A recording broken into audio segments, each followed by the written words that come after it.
구약 성경 학개서 오늘 마지막 시간으로 한번 같이 말씀 나누려고 합니다. 학개서 2장 18절 19절 두 절입니다. 우리 같이 호흡을 맞추어서 같이 한번 합독을 하도록 하겠습니다. 18절 19절입니다. 시작. 너희는 오늘 이전을 기억하라. 아홉째 달 24일 곧 여호와의 성전 지대를 샀던 날부터 기억하여 보라. 곡식 종자가 아직도 창고에 있느냐? 포도나무, 무화과나무, 석류나무, 감람나무에 열매가 맺지 못하였느니라. 그러나 오늘부터는 내가 너희에게 복을 주리라. 아멘. 참 감사합니다. 또 2월이 시작되었습니다. 새로운 또 각오와 그런 결단으로 우리 새해 가졌던 그런 마음, 그 포부 잘 이어나가기를 바랍니다. 오늘 하나님께서 우리 성경에 보면 많은 부분이 있습니다만은 대놓고 하나님이 복을 주겠다 이런 표현들 참 귀한 표현인데, 하게스를 통해서 하나님께서 우리에게 복을 주신다고 합니다. 오늘부터, 오늘 이 시간부터 하나님이 우리에게 복을 주신다. 얼마나 참 감사한 말씀인지 모릅니다. 학개선지서를 보면은 참 내용이 간단하지 않습니까? 포로 귀한 백성들이 돌아와서 하나님의 성전을 짓다가 여러 가지 우여곡절에 의해서 성전 짓는 것을 스톱하고, 그 시간에 이제 하나님 성전을 돌아보지 않고 자기 개인적인 집과 자기 중심적으로 살았습니다. 그러니까 하나님이 좀 여러 가지 징계를 하셨죠. 그래서 곡식도 잘 안 되고 이런 걸 하셨는데, 그래서 성도들이 깨닫고 돌아와 주면 좋은데 여전히 못 돌아오니까 학개라는 아주 참 이 임무를 준비하셔가지고 대단하신 분이죠. 연세 드신 분이 그렇게 백성들을 호되게 책망하고 그러면 안 된다. 그렇게 힘을 주니까 백성들이 다시금 이제 마음을, 학개와 스가랴 선지자의 권면을 받고 새롭게 마음을 먹었습니다. 새 마음을 품었다는 거 정말 중요하죠. 새로운 마음을 품고 하나님 앞에 나갔더니 이제 결론적으로 하나님이 내가 너희에게 복을 주신다는 거예요. 얼마나 감사한 이야기입니다. 그런데 오늘 읽었던 18절 그 바로 복을 주신다는 그 말씀 전에 하나님이 한 말씀 하셨습니다. 너희는 오늘 이전을 한번 기억해봐라. 기억하라. 기억한다, 추억한다. 옛날 개역 성경에는 추억이라고 나왔는데 기억해보라는 거예요. 기억을 해보면 하나님 복을 안 주셨습니다. 오늘 이전에 너희들이 왜 복을 받지 못했는가? 많은 이유들이 있겠습니다만은, 이스라엘 백성들이 원래 바벨론에 잡혀가기 이전에도 하나님 말씀을 안 들었지만 바벨론에 잡혀가서는 포로로 살았거든요. 포로로 노예처럼 살았지 않습니까? 노예들에게는 이게 노예 근성이라는 게 있습니다. 주인의 의식보다는 노예 근성이라는 것은 시키면 하고 안 시키면 안 하고 자발적인 그런 게 없잖아요.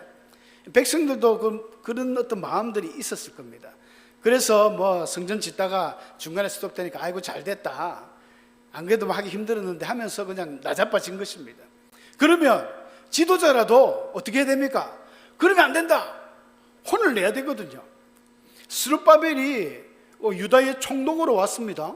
여러분, 스룹바벨은 왕족 출신이고 좀 괜찮은 집안인데도 스룹바벨이 좀 시원찮았던 것 같아요. 솔직히 지도자가 좀 시원찮았습니다. 또 여호사닥의 아들 대제사장 여호수아도 그렇게 막 강한 리더십이 없었던 것 같아요. 여러분, 난세의 영웅이 논다 하지 않습니까?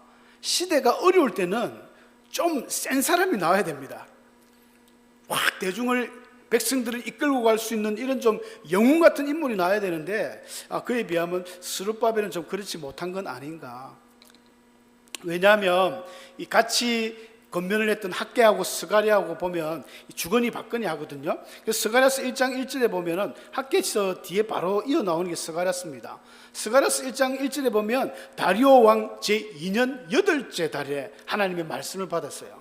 학개는 1장 1절에 보면 6째 달, 다리오 왕 2년 6째 달 1일, 6월 1일에 받았습니다. 6월 1일에 받고 6월 24일 날 공사가 재개되었고, 그 다음에 7월 21일, 또 2장에 가면 7월 20일 날 하나님의 말씀을 받아서 백성들에게 한 번 더 권면했죠. 그리고 나서 이어서 8월 달에, 그러니까 6월, 7월, 8월, 그리고 또 중간에 보면 9월, 오늘 말씀은 9월 24일, 또 스가랴서 뒤에 보면 스가랴서 11월에 또 한번 이야기하거든요. 거의 뭐 달마다 부흥회를 하는 거예요. 그래서 스가랴 선지자는 젊은 소년 선지자입니다. 그래서 학계 선지자는 연세가 많으시고, 그러니까 어른이 그렇게 말씀을 하면서 책망을 하는데 어린 소년이 나이 든 사람을 책망 못 하거든요. 그 성경에 보면 그 늙은이를 꾸짖지 말며 아버지처럼 대하라, 그런 말 나오잖아요. 또 늙은 여인에게는 어머니처럼 대해라, 젊은이들에게는 형제들처럼, 또 젊은 여자는 온전하고 정직하게 자매처럼 대해라. 이게 바울이 그렇게 이야기했습니다. 그러니까는 뭐 그렇게 책망은 하지 않고 스가랴 선지자는 좀 잘합시다, 좀 잘해야 되지 않습니까 하면서 권면을 했거든요. 근데 그 내용 중에 보면 하나님이 스가랴서 3장에 보면 환상을 하나 보여주셨습니다. 환상, 스가랴가 본 환상인데 또 보니까 여호수아는 그 당시 이스라엘 이끌었던 영적 지도자 대제사장 여호수아를 말합니다. 여호수아가 하나님 앞에 천상에 회의를 하고 있는데, 하나님 보좌 앞에 있는데 옷이 더러운 옷을 입고 있는데, 더러운 옷, 이 더러운 옷은요 좀 원어적인 표현은 더 셉니다. 거지들이 입는 아주 뭐 더러운 걸레 같은 옷, 너무 지저분한, 더 심하게는 이 분뇨, 똥이 묻어있는 그런 옷으로 표현할 때 썼던 언어입니다. 그 여호수아가 왜 대제사장이 왜 그런 옷을 입고 하나님 앞에 섰을까 의아해합니다. 그래도 성경 에스라서 느헤미야서 보면 뭐 특별히 여호수아가 죄를 지었다는 내용은 없는데, 안타깝게도 여호수아의 그 후손들 중에는 막 이방 여인하고 결혼해가지고 에스라한테 혼이 나는 내용이 나오거든요.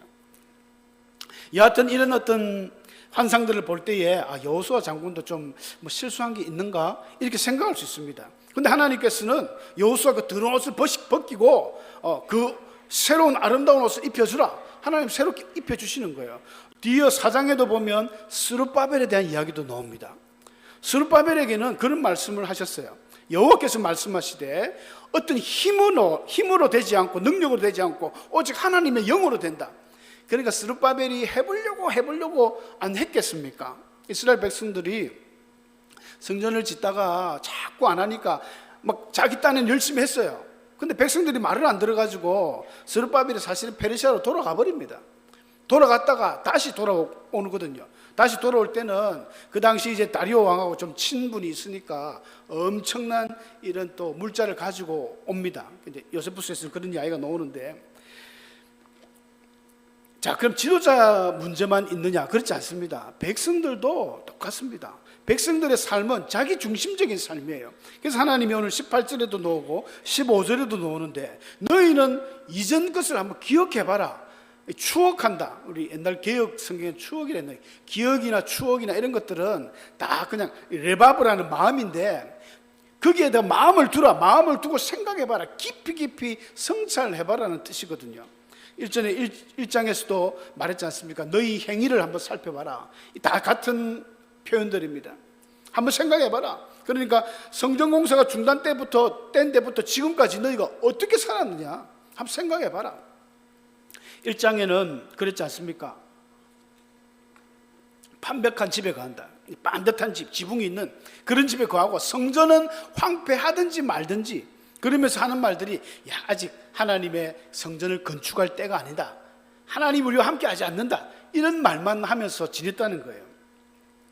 그러니까 하나님께서 요놈들 봐라, 이렇게 하나님 중심으로, 성전 중심으로 살아야 될 이스라엘 백성들이 자기만 생각하는 거예요. 자기 중심적으로 사니까 하나님이 많이 뿌려도 너희들 수확이 없을 것이다.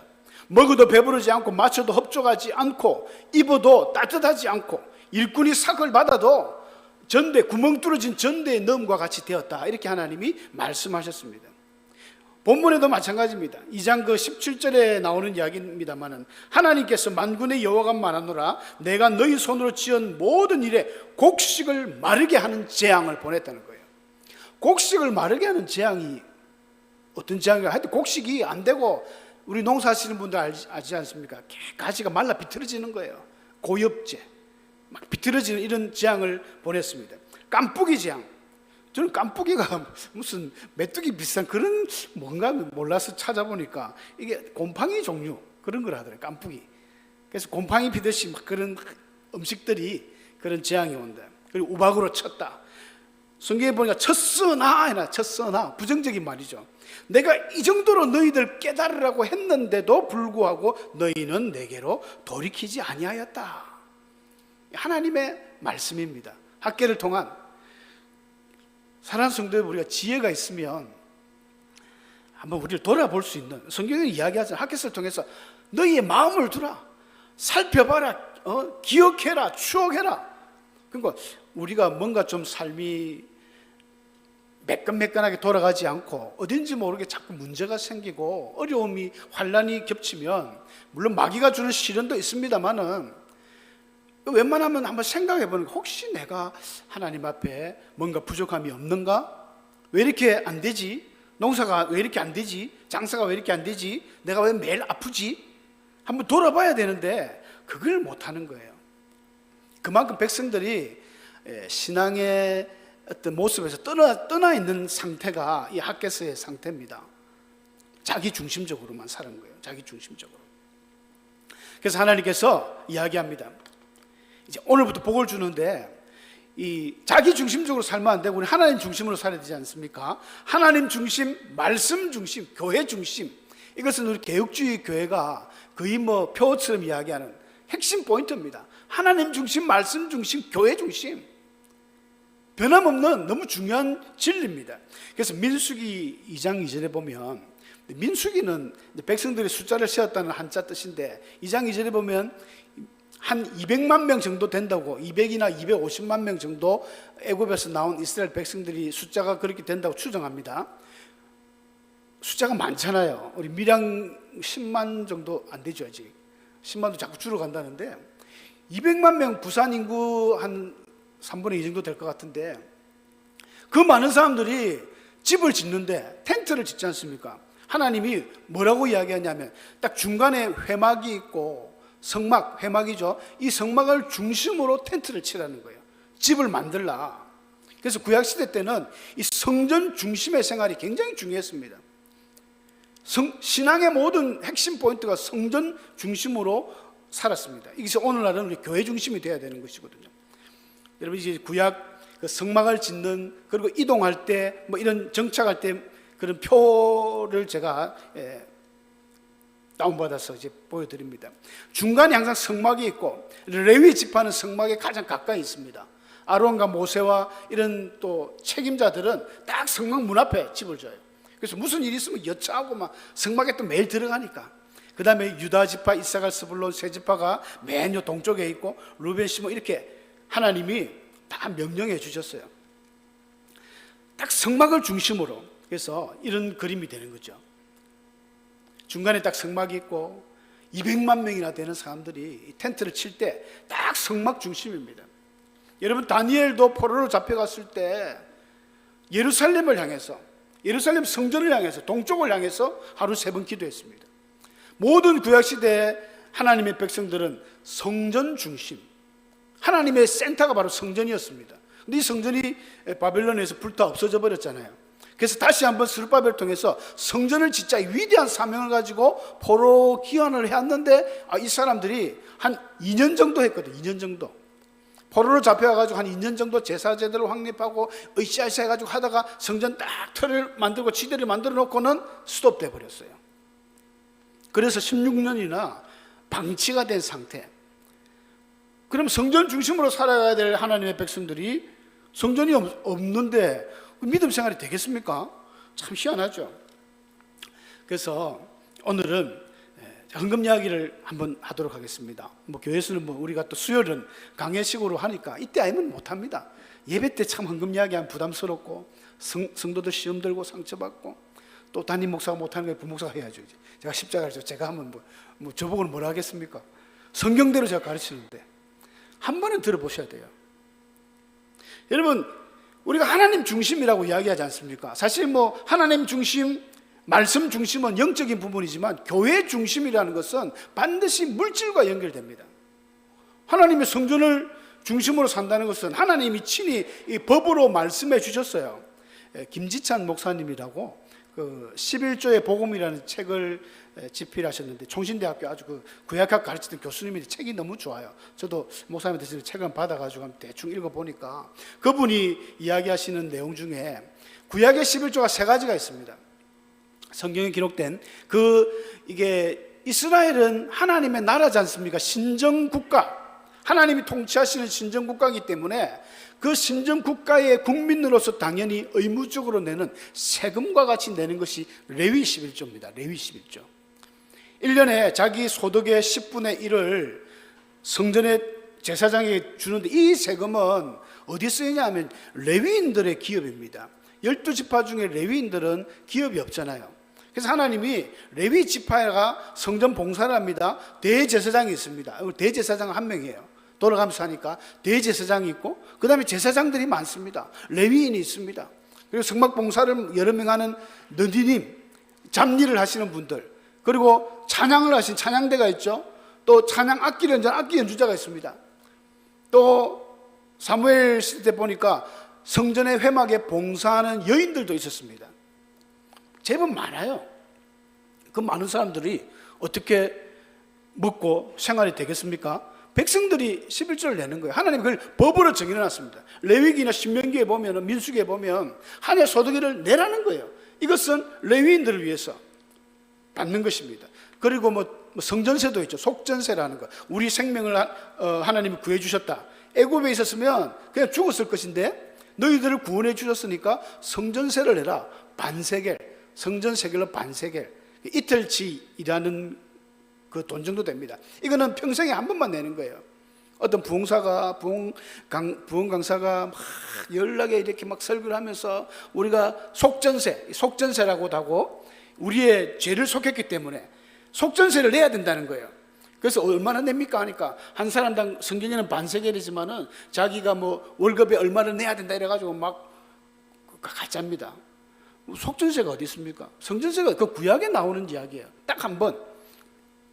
근데 느헤미야 시대 때에 이런 율법들이 다 없어지고 하니까 새로 만들면서 성전세로 해가지고 이제 한 해에 한 번 내도록 만들었어요. 신라계까지 와가지고 예수님이 성전에 들어가는데 그 성전 지키는 사람들이 야, 왜 너희 선생은 왜 성전세를 안 내느냐? 베드로가 낸다! 막 그랬고 하면 치죠. 돈도 없으면서. 예수님이 뭐라 합니까? 바다에 가서 낚시해가지고 고기 입을 열면은 한 세겔이 나올 건데 니하고 내하고 같이 내라. 그 신약까지 이제 이 성전세가 매년 내는 거로 이렇게 정착이 됐습니다. 그거 말고 원래 11조는 레위 11조, 그 다음에 절기 11조가 있어요. 이 절기 11조는 뭐냐면 하나님 앞에 감사제, 수원제, 낙헌제, 초막절 행사, 이런 모든 하나님 앞에 드리는 이런 행사 때에는 하나님께 드리는 것이 아니고 자기 소득의 10분의 1을 함께 예배 드리는 사람하고 나눠 먹으라는 거예요. 축제입니다. 축제. 오늘날 교회로 치면 절기 헌금 많지 않습니까? 구약하고는 좀 성격이 틀립니다만은 그때는 하나님이 자기들 이 드리는 자들이 다 함께 모여서 드리는데, 신명기에서 그 14장에 보면은 그런 말씀이 나와요. 혹시 그 예루살렘 가기가 멀면은 돈을 가져가라는 거예요. 양이나 소나기 달고 못 가니까 돈으로 바꿔 가서 그 앞에서 재물도 사고 포도주도 사고 심지어 독주도 사라는, 독주. 독한 위스키, 독한 꼬랑주, 이런 것도 사가지고 먹으라는 거예요. 하나님이 술도 먹으라 했습니다. 독주도 먹으라는 거예요. 절기 11주 때는 축제다. 완전 또 취해가지고 그런 건 아니겠지만 그만큼 하나님이 너희들끼리 기뻐하는 이 11조를 이야기하셨습니다. 그다음 세 번째는 3년에 한 번 드리는 11조가 또 있습니다. 이 11조는 이제 가난한 사람들, 성경에 대표되는 객가, 고아와 가부들, 그리고 또 좀 변변치 않은 레위인들, 이런 어려운 사람들을 위해서 3년에 한 번은 이 곳간에 딱 모아놨다가 그걸 쓰라는 거예요. 그렇게 따지면 총 23.3%가 됩니다. 3년에 한 번이니까 1년에 한 3% 정도 되거든요. 10%, 20%, 그러니까 한 23.3% 자기 소득의 이 정도는 하나님께 드렸다는 거예요.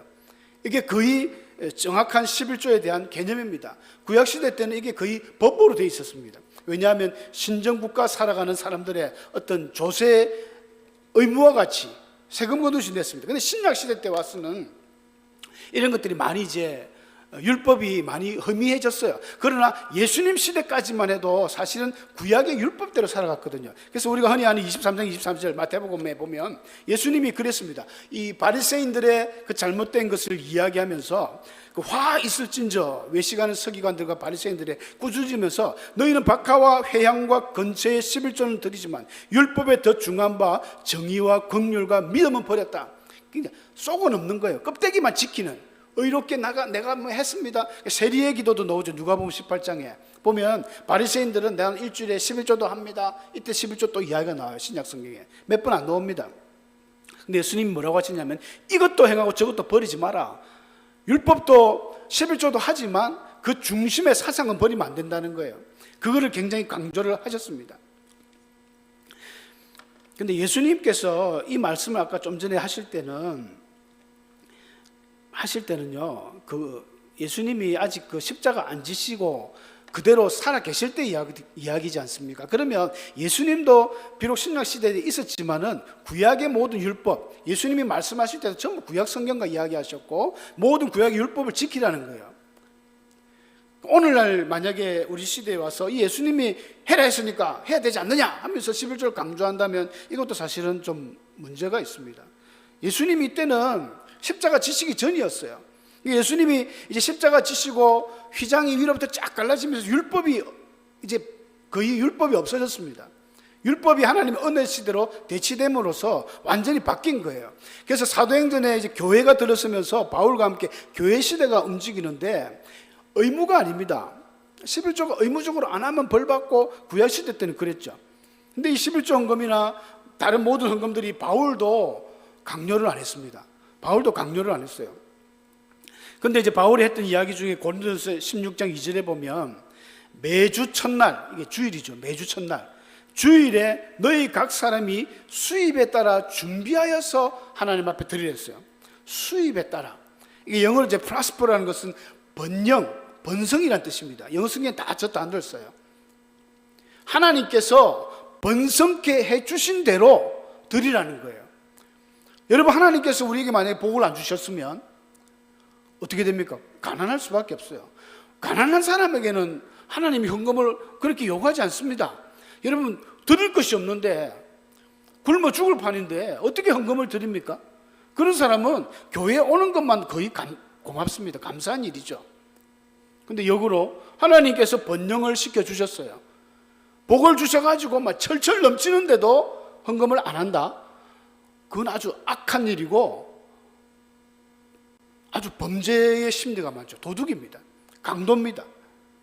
하나님 주셨는데 그런 사람도 교만하죠. 내가 잘했어, 내가 벌었다 이렇게 생각하겠지만 여러분, 복의 근원이 하나님이 안 주면 어떻게 복을 받습니까? 학교에서 이야기하고 있지 않습니까? 하나님이 다 이게 막아버리면 농사를 해도 안 되고 뭐 돈을 벌어도 구멍난 전대에서 쏟는 것 그렇게 된다는 거예요. 모든 것이 하나님이 주셨는데도 불구하고 하나님께 안 드린다? 없는 분은 틀려요. 없는 거하고 틀려요. 그래서 바울도 이야기합니다. 수입에 따라 미리 준비해서 드리라는 거예요. 이게 바울의 헌금관입니다.